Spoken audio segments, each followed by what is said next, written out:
25 quasi.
We've had a brilliant turnout. We've got even more people arriving over the weekend. It's just great seeing this finally happening. This first came about 2 years ago when I was at Burbank in 2012. And at the end of the event, I stupidly said, let's have one in the UK. Yay! Yeah, guess who ended up with it? It's taken a long time to get here. A lot of people have worked very, very hard. I mean, apart from my other half, Chris back there, who's running everyone around, collecting all the stars from Heathrow. We've got Warren Friedrich back there, who's in charge of all the dealer room stuff, and has been absolutely wonderful to get this stuff organised for us. We've got Paul and Pazzy, who are doing photography and everything else throughout the event. And then some of the biggest stars that we've got. We've got All Sections Alpha here, who have provided the most stunning display of everything Space 1999 you will ever see. It's huge.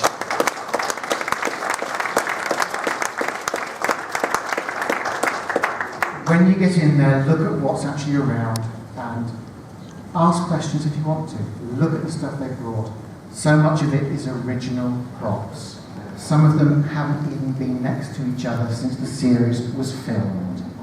We've got the original Alpha in there, a couple of, well, Eagle 1 and Eagle 2 if I remember correctly. And it's just a fantastic setup. It will blow your mind. Now, over the weekend, sorry, notes because my brain's an absolute mess at the moment. We've got a number of guests, as I'm sure you all know, and you might have seen a couple of them so far. We've also got another guest arriving in a while, which is Jamie Anderson. He's stuck in traffic, but he will be here for the rest of the weekend. We've got auctions going on. We've got dealers' rooms with all sorts of goodies and rarities in there. And then we've also got coming up tomorrow, Anton Phillips. Frank Hancock will be with us. We've got Suzanne Riquette. And we've got Sue Heimer, who's here doing loads of work on screen as doubling and also some stunt work, I think, I'm not too sure. And now, if are about ready, I'd like to introduce the guests that are with us tonight. Because after this session, there will be one panel by Nick and one by Catherine, and then autographs. One other treat tonight, though. We have a fan-made episode tonight. You see smiling faces. It will blow your mind. It's beautifully done, and it's just wonderful to have it here as a premiere. So, wherever you are, where are you? There you go. Thank you very much, sir.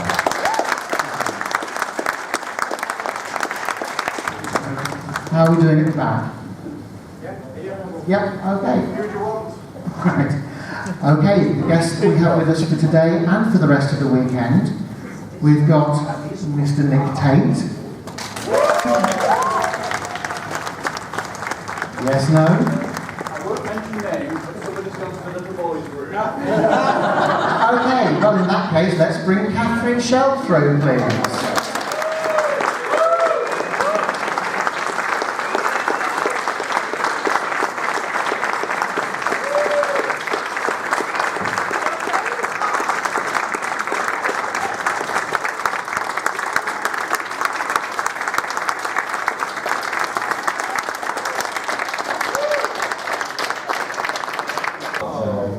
Grab a seat and we'll bring in Mr. Nick Tate.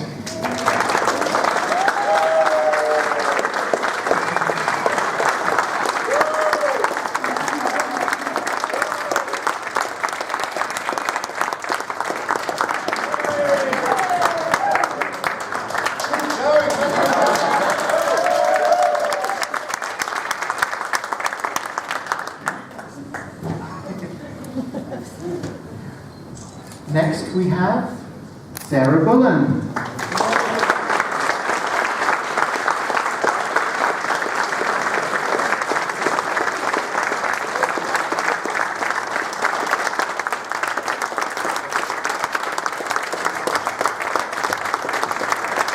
Oh yes, I can see legs and arms moving. Please welcome Anne Rose.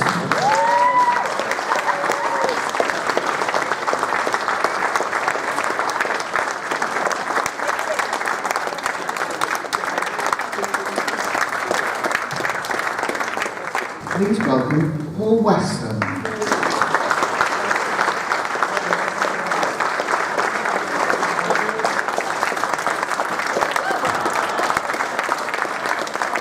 Ladies and gentlemen, your panel for the evening.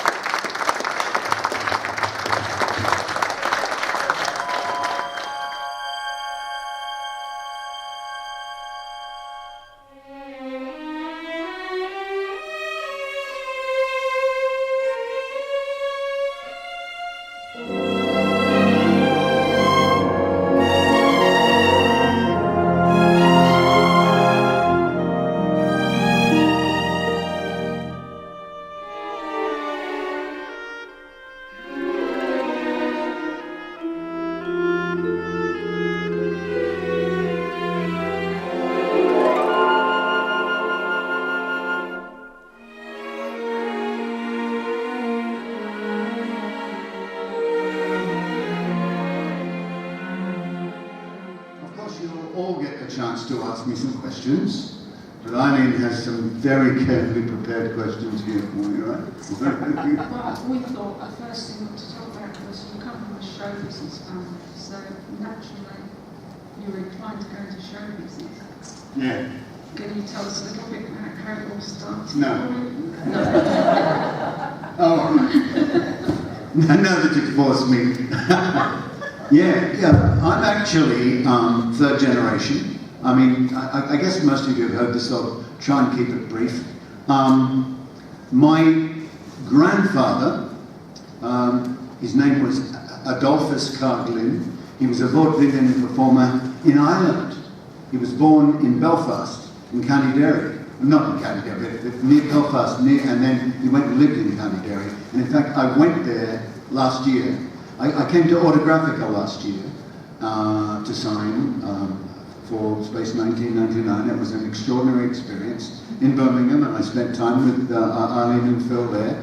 And then I went on over to Ireland to try and track where my grandfather had lived. And I don't think Derry's changed all that much, to tell you the truth. It was extraordinary to sit in some of the places where he'd sat, some of the taverns and hotels, and walk the streets, the old walled streets of Derry. But my grandfather died, sadly, in Australia when my mother was 8 years of age. So she really didn't even know him, let alone I didn't know him at all.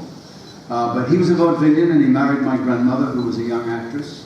I believe they didn't meet in Ireland. I think they met in London, and he took her to Australia at the turn of the century. And my mother, they were married in England, I think, and they were married, and they went out to Australia with a double act. My grandmother could sing and dance, and she had a bad accident and hurt her hip, so she pretty much had to give that kind of this part of show business away.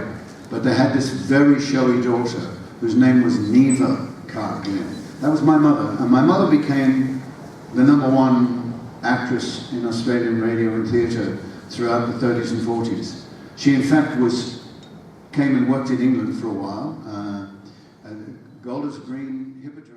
Jason Statham. I mean, he really kicks butt in that film, and it was very interesting that Clive Owen could go all the way with it. Clive is an extraordinary actor, a beautiful man, lovely person to work with, like being with royalty, lovely demeanour. Jason was quiet and tough and pretty much kept to himself. I never worked with him on the film physically, so I don't know whether we would have become best friends or not.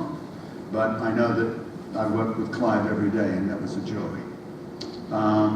Anybody seen Killer Elite? Quarter of you. Go see it. You can rent it. It's a good kick-ass movie. I play a very superior British ex-SAS officer. Pretty nasty bastard, really.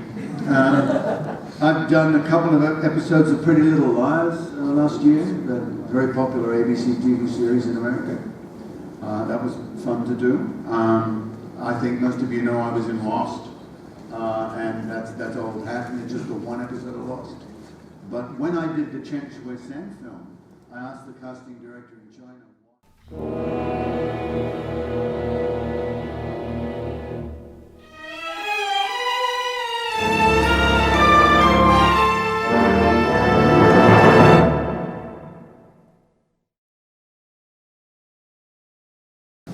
So, once you do an episode, you go immediately on to the next. You don't necessarily remember everything that you've done. So I'm very grateful and amazed. I would come and ask you, and what did I do in that particular episode? Do you remember that?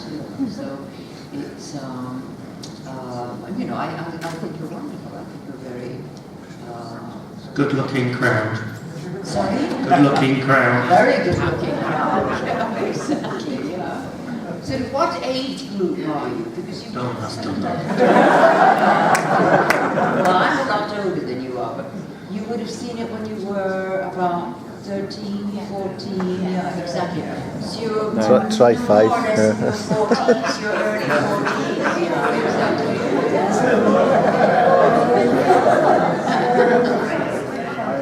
Higher, some of you were older when you first saw it, so it was on the second time round. So those are the younger ones. So, okay, well, good for you. Can you tell us what a typical day on Space 1999 was like? Well, we all came into makeup. I would come a little bit earlier, obviously, because my makeup took a little longer.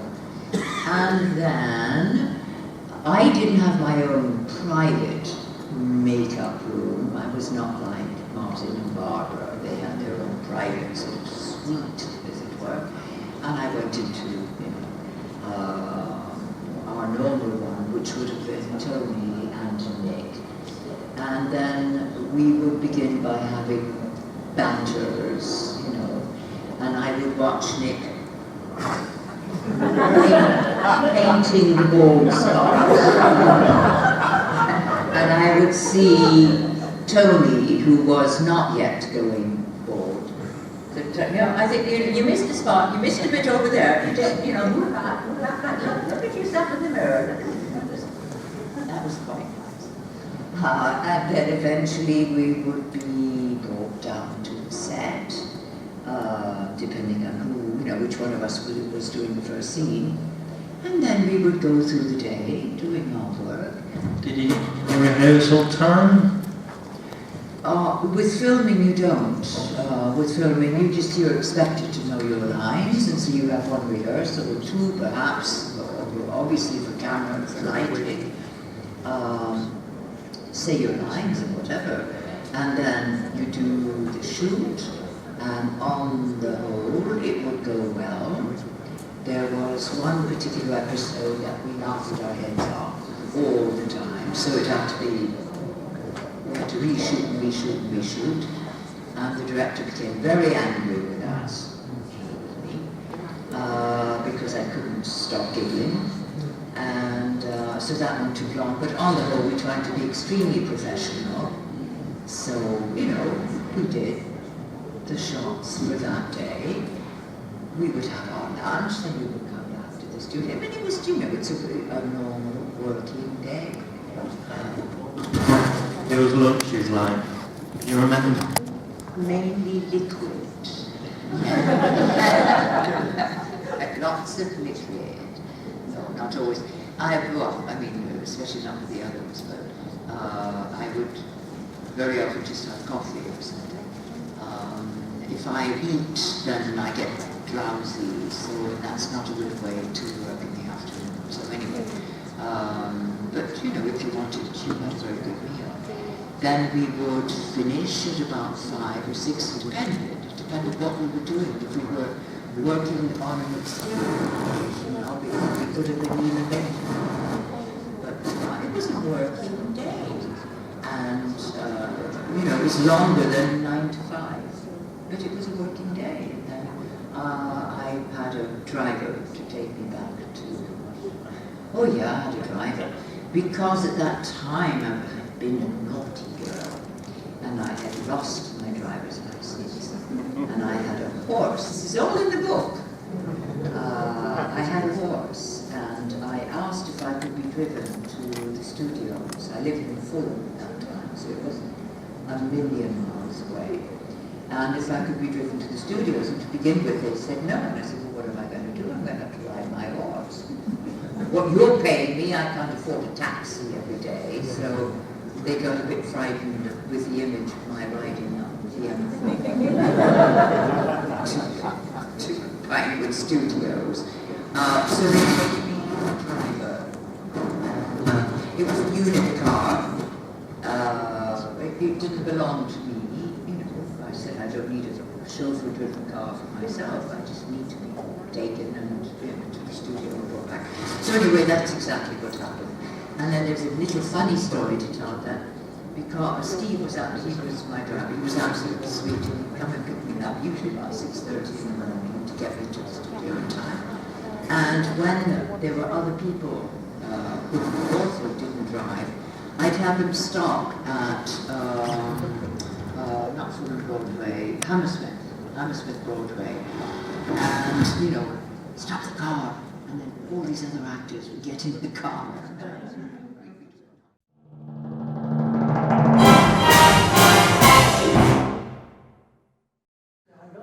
We'll play it and then I can do a little Q&A afterwards, and if anyone wants to ask any questions, I'll be more than happy to answer them. Like, why did you make this? What were you thinking? People ask me that about the show, this whole thing, but don't worry. So, no, I don't think anybody's asking you that at all. I am. Why the hell did I do Are you kidding? This is fantastic.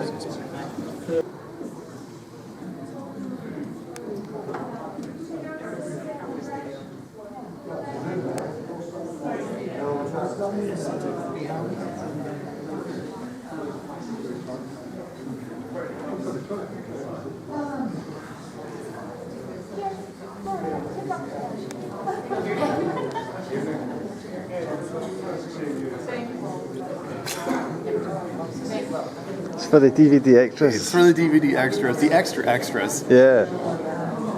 Well, Yeah, if you don't mind, yeah.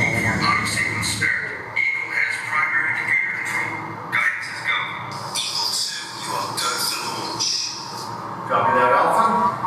We are go for launch.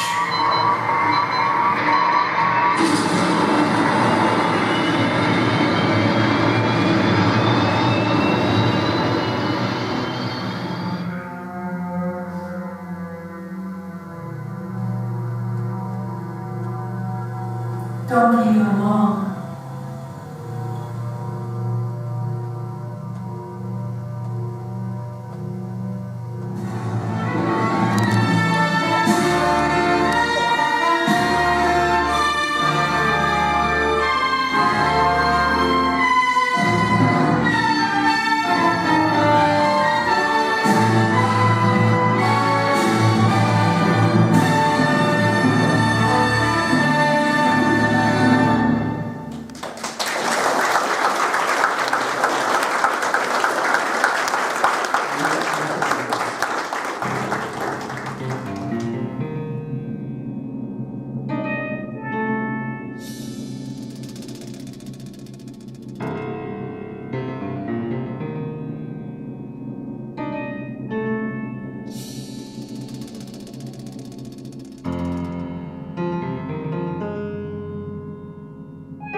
Wow. It's not, I can't, it's not for permanent use, only for short. Yeah. Because it has no cooling. Ah, okay. You can only just tap it. Yes, and... Oh, jeez. That is an amazing piece of work. That's great, yeah. You'd be very proud of that. My obsession. Yeah, you'd have to be obsessed. And my wife hated it. Yeah. Yes. Excellent.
I had 8 scripts came in the fortnight before the episode went to redo, and each script had been majorly rewritten. Now, if I was a regular on that show, working every week, there was no way I could open and download those scripts onto the computer and read them and learn them. So I don't know how the regular characters managed with so many rewrites. So I one day sat down with Johnny to confront this problem, and we had a script meeting, and at the end of the day I drove back from Pinewood Studios on a Friday night, I think, and wrote Black Sun over the weekend, and so that's the Black Sun as you see it is the result of that conversation between myself and Johnny. Blasting the moon out of Earth's orbit is deeply suspect, but it worked for me at the time. I hope it worked for all of you. But it happened.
Watching it Sunday morning alone. Yeah, usually alone. Usually. Always alone. At 7 in the morning to make sure that I didn't bother anyone. And then come the other VHS from in Canada and US from G2 Communication with like 5 more episodes way for a few years. And then I discovered the Laserdisc. And the Laserdisc did change my life because I purchased them all in once without a Laserdisc player. And waited almost 6 months before being able to watch it. Anyway, I'm a video editor. I've been editing videos for television for about 21 years in Montreal. And I got my Laserdisc in '94, I think. In '96, I kind of got bored of the shows I was working on. So I've decided to start playing with Space 1999 with the Laserdisc. And just for fun, just to have some challenge beside the work I was doing on the daytime. And I had a lot of spare time at that time. So, and I've made like 6 episodes remastered, trying to make it more contemporary. It was shown at May Mission 2000, and it wasn't supposed to. I just did that for fun. But someone said, "Hey, bring it there." Did shown and got a great response there. I was really nervous, but everybody really came to me and said how much they loved the work I did. So it was in 2000, and I said, "Okay, I have to do something with that. I have to go further with that." And 7 years later, I started to work on something else. I had a child between that, so that explains the 7-year gap. I started working on Space 2099. I said, let's try to bring Space 1999 again. More, I'm bringing it, I'm remastering it, trying to remove some of its flaws. And I'll do all that, but it's still going to be a show that is 7 years old in the past. So I said, let's try to bring it in 2099. The idea was every word or every time we see something that fits with 1999, I'm changing it to 20. And miraculously, I was able to do that. And so I started a website, people saw it, and I got pretty positive comment on that. We were trying to get in touch with ITV on the right, and you don't know how complicated this is. Just that for them to, I did talk to a lot of people because they said, oh, you have to talk to this person, and after a while, they were gone because, it was Carlton at the time, and then it became Granada, and then it was ITV, so it was like never the same people. I got in contact with many people in those years.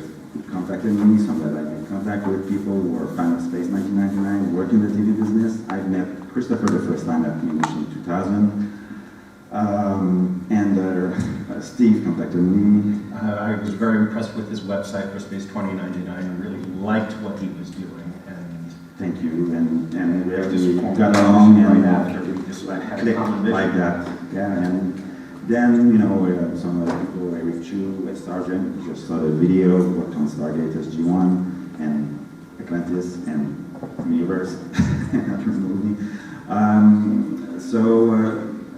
Then realized, and obviously Robert also, and then I realized that, my God, I have a lot of people who are good, they're very talented in the business, and we should really push this. And then came Jay's Hall. So I'm going to skip that part because I want to talk to other more important stuff. Yeah, it's like that. Yeah. So, which kind of put our stuff on hold. So for people who are worried about Space 2099, these people who know I've seen the video and wondering, are we going to see this one day on DVD or on Blu-ray? I hope so. It's not dead. It's there. All the work is right there. It's what I call my storyboard. And the minute we do get in, do make a deal, we'll bring this and we'll redo it in full HD, and that's our dream. But while there was this JSOL, we were also in the making of a project called Moonbase Alpha Legacy, which is hello, my mic is dead. Change the business. Okay.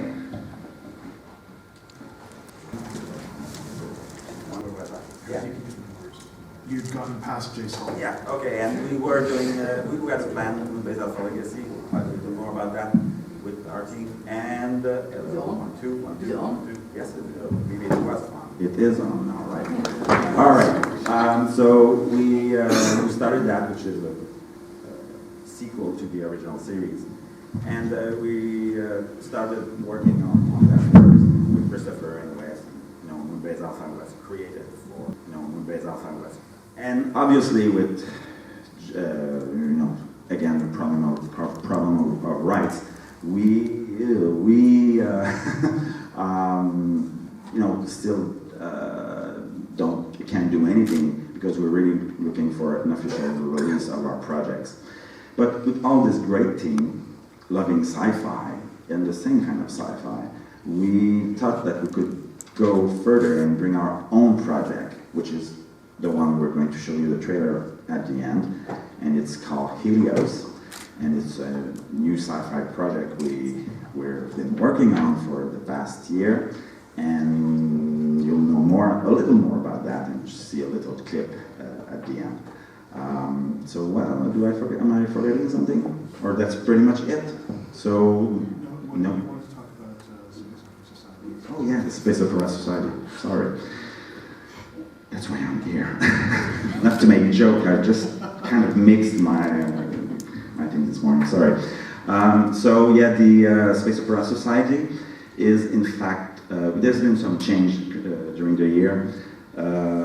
We've decided that the Space Opera Society would be a non-profit organization that is there to promote science fiction, mostly space opera genre, on the internet.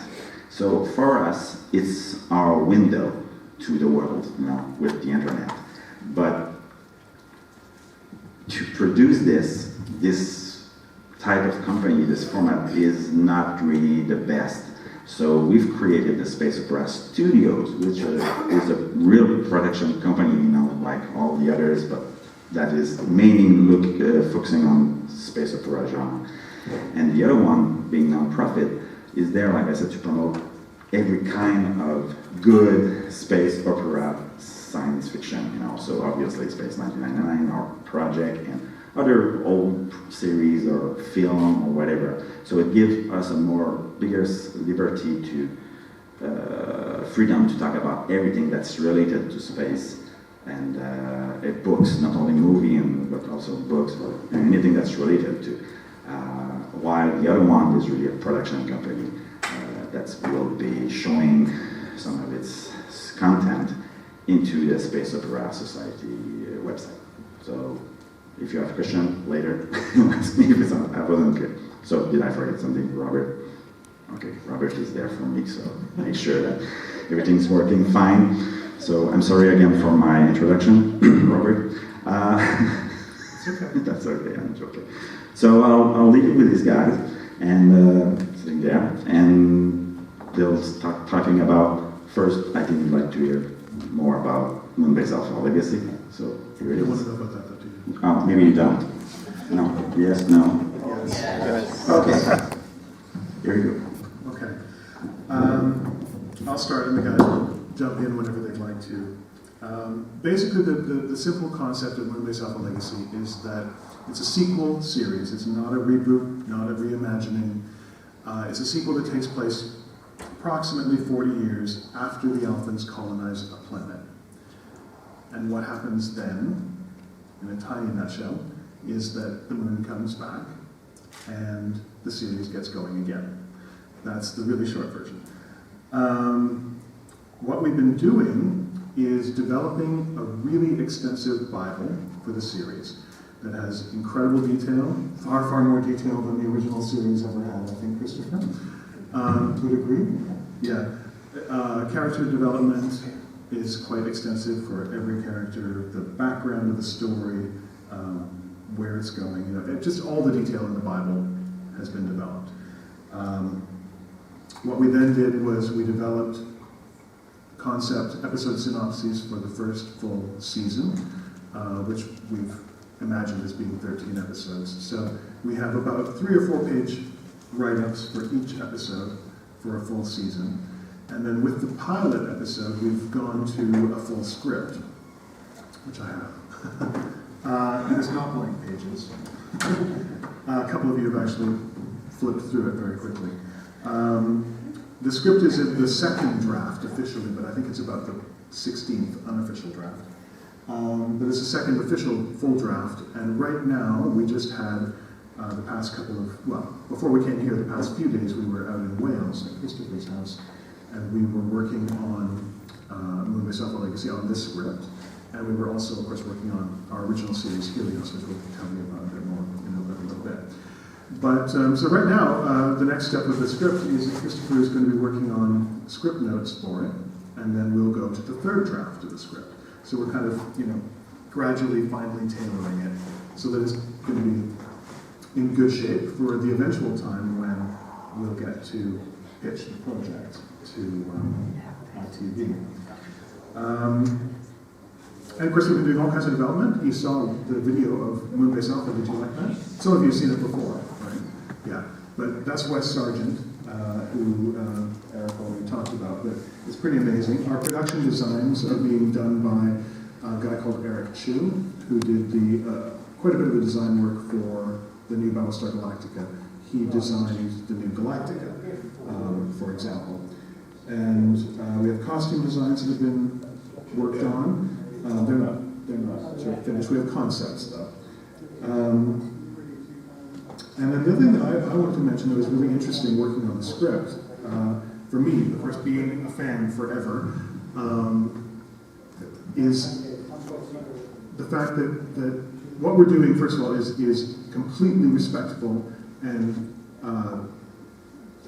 very true to the original characters and the original flavor of the series. Yeah, it's respectful to everything that came before. Yes. Year 1 and year 2 are completely honored and respected. There are characters in here from the original series as well as new characters. But the process of working on the writing is really interesting because we're taking more of a tone from year 1, but acknowledging year 2, and moving it forward in the storyline 40 years. But also, television has changed so much in 40 years. The entire tone of a science fiction show that you would watch on TV now is very different than what they were making in the early, mid-70s. So we have to kind of be aware of that as well. We can't write a show that would have been written in 1978 or something, right? If it isn't going to carry on a series, if it kept going. We can't write it the same way. So it's been a very interesting process of getting the right tone. And of course, Christopher has been an incredible help, being, of course, the script editor from the original series and writer of so many episodes. So maybe you'd like to talk a bit about the process as well? Yes, is that on? Yeah. When these guys first started to talk about the possibility of doing a sequel to Space 1999. I was initially quite sceptical that we would be able to achieve such a thing. But since 2000, we've met and written countless emails to each other, and eventually Steve and Rob produced a treatment for the first script called New Moon, and sent it to me, and I had this very weird experience of suddenly feeling that characters that I and George Bellack and Johnny Byrne had created 40 years ago were actually speaking again. And it actually was a very, very weird and rather exciting feeling. And of course they were 40 years older, and the Alphans were settled on a planet building a new life. But the fidelity to the original series was such that I totally believed the new environment in which they were all living, and was very excited about it. And as Rob's just said, we've been through, we've had a first draft of the script, and we all met back in May, I think it was, in Florida, and we had a 3 or 4 day brainstorming session there, where I gave a lot of notes to Robert and Steve, and they've been working on them since, and they've produced now a new draft in response to those notes, and so we're going on, and this is the way in which a good television series gets started. So it seems like we're up and running, and as Eric said, that the chief stumbling block is the fact that, which I kept on saying to them, we're all wasting our time unless there is a real possibility that we would be able to secure the rights from ITV. So when we met in Florida, those rights, as we all know, rest via ITV with Jace Hall. So we decided that what we should do then was to really establish our credentials as a science fiction production entity by launching an entirely new science fiction show, and that is Helios, and we're very well advanced on that at the moment. Probably that's how we go at the moment. Yeah. Actually, did you want to tell me about Alan Carter? Well, yeah. Well, let me introduce that. Let me intro that, actually, because one of the things we found when we were writing the treatment and looking at what we wanted to say 40 years afterward, was where do we see our original characters, and what new characters can we bring in and play off of them? So we discussed an awful lot about that, and Christopher and I had a discussion where he asked me, where do you see Alan Carter in 40 years? And we discussed that, and the next morning, I found him at my dinner table writing Alan Carter's diary. I think that was about 6 o'clock in the morning. I was heavily jet lagged. But yes, it was. It was a weird feeling of something that had been very real and alive 40 years ago coming back to life. And so there I was sitting down as Alan Carter, writing his diary 40 years later. I found that a very exciting process, and of course a lot of that was fed through into the script. And it was very interesting to find just how much more these characters still had to offer and to say. And 40 years on, because we haven't seen them. And it was just interesting to hold all the nuance we were finding and mining out. Where have they been? Where have they been? What has happened to them? And where are they going? Exactly. Yeah, so, yeah. We now know for sure where they're going. Oh, yeah. There's no question. So I think we'll move on to talk a bit about Helios. And then afterwards, then we've got a little 2-minute trailer for Helios we'll show you, and then we'll have some questions.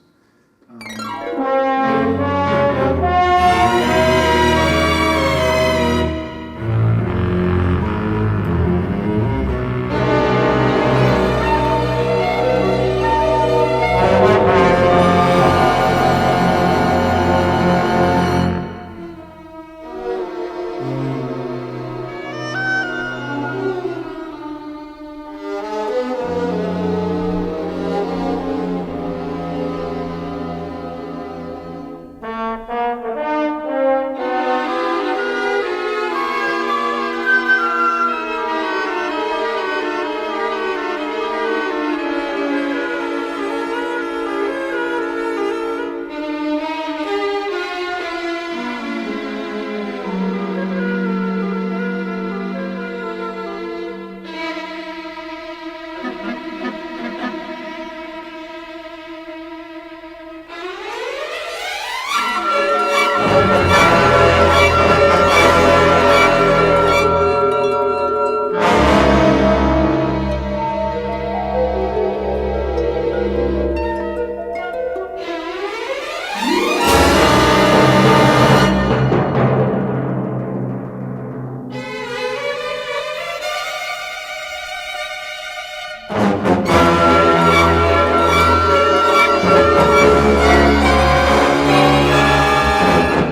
suggested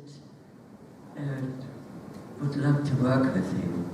And he said, well, you know, I don't. Anyway, it came that we had a rehearsal at his house. His wife was there. She was a conductor. And started singing. And he said, oh, stop, stop, stop. Come, come, come. His wife. Listen to her.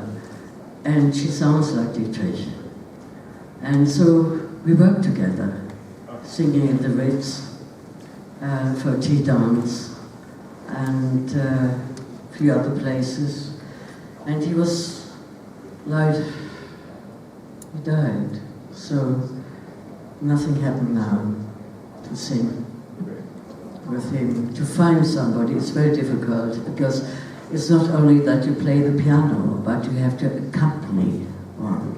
You know, they have to listen if you change things or like that. So I'm stuck. I love to sing again, but find a pianist, the right one, accompanist. Any takers here? Anybody do accompaniment? Do you know anybody that does? Contact Susan. Thank you very much.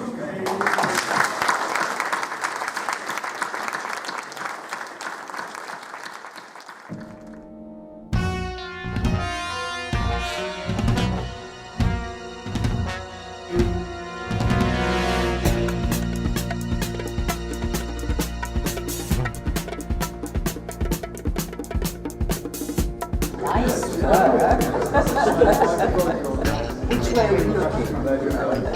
Oh, I see. There was a twinkle in your eyes. They said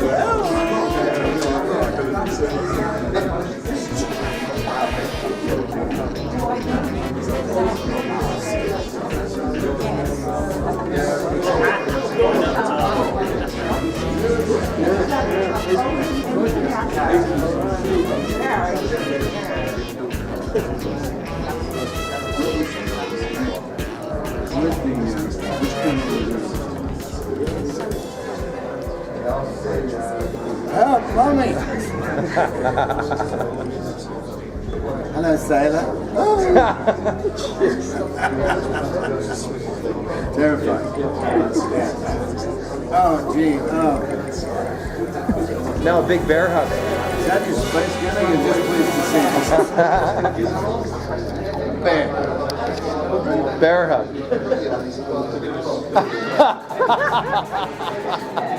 Oh, I like big men. Hairy men, I like. He's doing her shoot. Very well made, very sturdy. As a matter of fact, the stun kill switch works, has a little rare earth magnet in it to get that clicking action. Okay. Does it jam? Well, it depends on if you were an MP4 player, it would jam really good for you. Anyway, we'll start the bid at 10 pounds. Anybody for 10 pounds for starting bid? Anybody? Okay, there we go. 10 pounds. Thank you. Do I hear 20 pounds? 20 pounds. All for charity. 20 pounds. Anybody? Going once? At 10 pounds, going twice at 10 pounds. Sold. 10 pounds.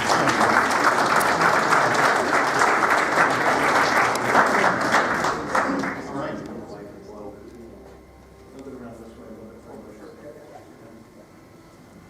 Yeah, blow it up with the black light. Yeah, you remember that. Yeah. We had it at the disco.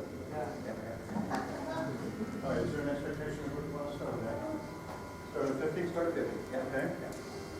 All right, we're going to start bidding off 50. So anybody for 50? 50 pounds. What a steal. All the charity. One of a kind. The Dragon. You know that episode that gave you all nightmares when you all were kids? I don't know how many times I've heard that before.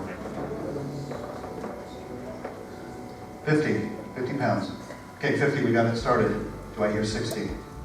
60 pounds. It has been personalized to me by Christopher Penn.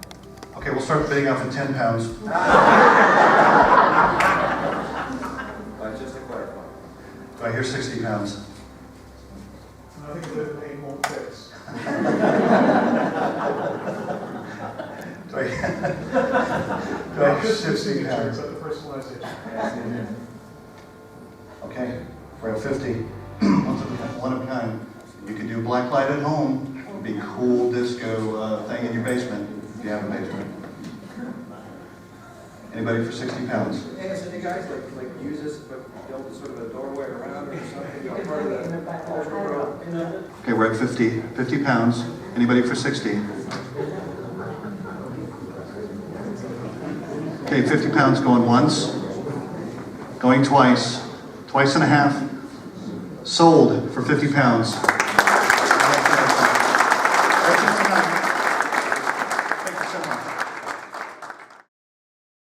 Oh God, my brain's gone. Sorry, the model room and see some of the wonderful work that ASA have provided, and just go around the dealer's room and catch up with friends. I want to welcome to the stage our two remaining actors and Jamie. So if you'd like to give a round of applause, please.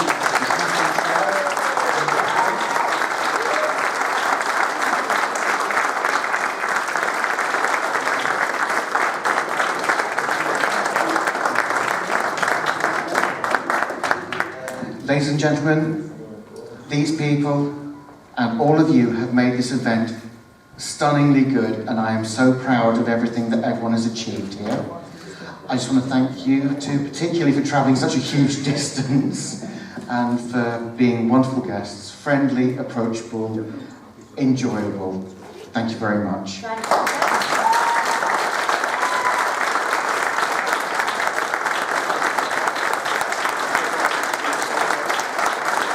I'd like to thank you for providing us with some amazing first release stuff today and yesterday, all the kits, the posters, everything. Thank you so much for choosing here as the release.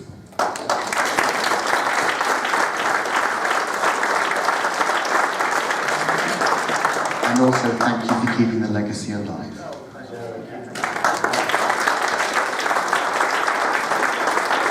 I just want to say a few more thanks, and then you can sort of shoot me with eggs and all sorts of things. But, for starters, we've mentioned ASA, but these guys have produced the most stunning display of original and replica props, costumes, everything. Without them, this would have been a far lesser event. They're all over there. Please give them a round of applause.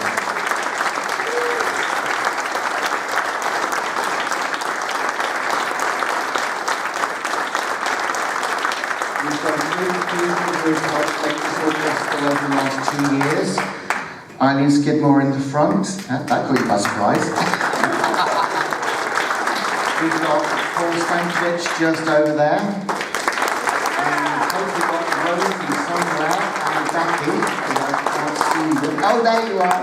Yay. They were the friends behind 2012. We have some help also from a gentleman who couldn't be with us tonight, Paul Benz, who was integral in 2012 and has given us so much help over the last 2 years. So, in absentia, thank you, Paul.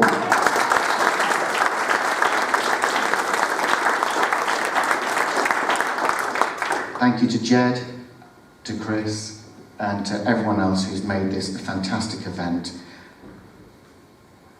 That's the end of Alpha 2014.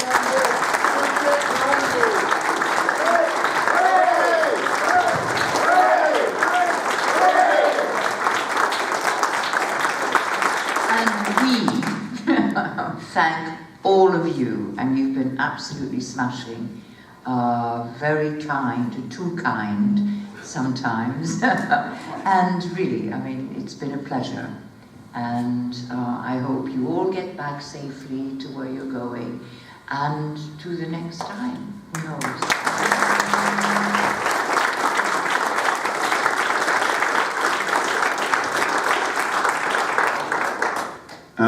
Ditto. It's always a sad time to leave all of you because you're real special. You guys wave a flag for us and hold a place in your hearts for us that even sometimes our family don't understand. Mostly our families don't understand. It's quite extraordinary, the love that you have for this show and how much of that rubs off on us. People say to me, you know, you seem to be genuinely happy about that or surprised at that. I mean, why wouldn't you be when people appreciate the work that you did way back then? You know, and you've all done great things in the past. People don't come up and tell you, oh, I remember back in 1979 when you hit that ball into the golf hole or whatever. It just doesn't happen, and yet this goes on and on and on. It's a very, very special thing in life to have people that appreciate and continue to appreciate something that is long gone. And I'm even meeting, and I know a lot of you from way back. Both Eileen and Phil, the two girls that run my club, have been my constant friends. They really are my friends.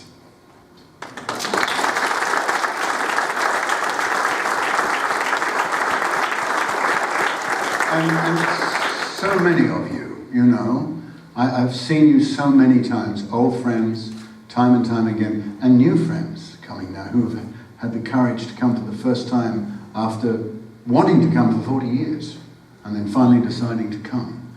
Now, that's just extraordinary. It's very moving, and I'm very moved by it. You see, I'm an old softy, really. And you give me the opportunity to be reunited with wonderful people like Catherine, because, you know, this is great. And to the other guys that came, you know, yes, they're lovely.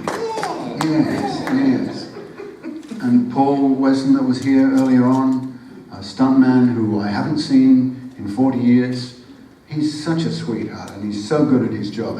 And he was so friendly to everybody and so funny, the stories he told. You know, these people that made the show for us. It wasn't just the ones of us that were up front with the lines. There was so many people on the show that gave it quality, and they were nice to work with. And then to see him again, people said, well, you guys have been keeping up because you're just like you was yesterday. And we both said, no, we haven't seen each other in 40 years. But it was just like yesterday. And Sarah Bullen, you know, again, another person who I had a great soft spot for in the old days. And here she came back again. It's just amazing. It's so lovely. And all the others that came. And this young fella here, who wasn't even a twinkle in his dad's eye when I was working on the show. But boy, he brings back all kinds of wonderful memories for me now. And he's such a nice guy, and he wants to carry this thing forward, guys. He's going to do it.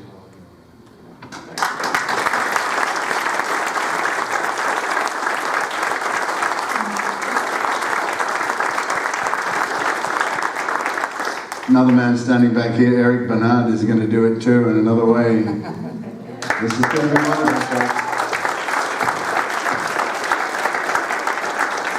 And his team, wonderful people. We've been having talks about this. Look, this Space 1999 and its heritage is not over. You guys have started something and continued something that is going to have a genesis. It's going to go on. And these are the people that are going to make it go on, and you are the people that are going to make it go on. Because your love and your respect, and your dedication has given us all the strength to go forward. Thank you very much for being so nice to us and continuing. We will come back again in the future. And why wouldn't we? Because it's so nice to be here. God bless you all.